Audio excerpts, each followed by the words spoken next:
दोस्तों, आज मैं आपको एक ऐसी खौफनाक कहानी सुनाने जा रही हूँ जिसका राज्य के बाद खुला था। ये कहानी आपको हैरान कर दे, तो ध्यान से सुनिए और देखिए क्या हुआ जब एक साधारण सी इच्छा ने सब कुछ बदल दिया। कहानी का नया नाम, तीसरी इच्छा ने क्या खोला खौफनाक राज। पीपल के नीचे की बस, सौम्या और सारांश की कहानी। स्थान, उत्तर भारत का एक छोटा गाँव। किरदार, हरिनाथ, 50 वर्षीय किसान सौम्या, उसकी पत्नी सारांश, उनका बेटा और बाबा। एक रहस्यमयी साधु गांव के उत्तर छोर पर एक पुराना पीपल का पेड़ था जिसे लोग दिन में भी छूने से डरते थे। कहते थे वहां रात में आवाजें आती हैं। एक दिन हरिनाथ को खेत में काम करते हुए एक बाबा मिला जिसकी आंखें गहरी और आवाज धीमी थी। बाबा बोला, तेरे जीवन में दुख बहुत है, चाहो तो पीपल के नीचे एक वस्तु दबा है, 3 इच्छाएं पूरी करेगा, पर सोच समझ कर मांगना।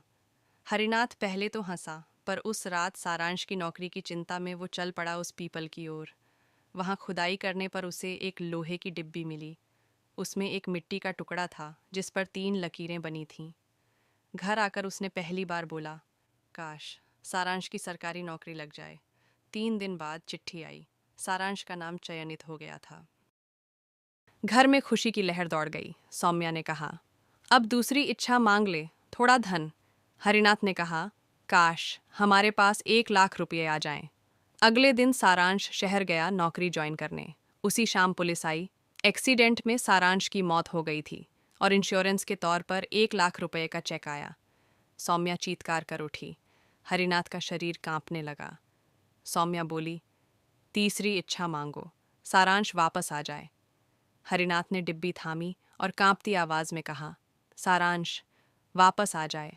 आधी रात को दरवाजे पर दस्तक हुई। तेज भारी आवाज, ठक ठक ठक। सौम्या दौड़ी दरवाजा खोलने, पर हरिनाथ ने उसे रोक लिया। अगर वो वैसा नहीं रहा जैसा था, अगर वो सिर्फ शरीर हो, आत्मा नहीं। दस्तक अब और तेज हो रही थी। हरिनाथ ने डिब्बी उठाई और तेजी से तीसरी लकीर मिटा दी। मैं तीसरी इच्छा वापस लेता हूँ। दरवाजे की आवाज बंद हो गई। सुबह तक कोई नहीं बोला। पीपल के नीचे की वो वस्तु फिर कभी नहीं देखी गई।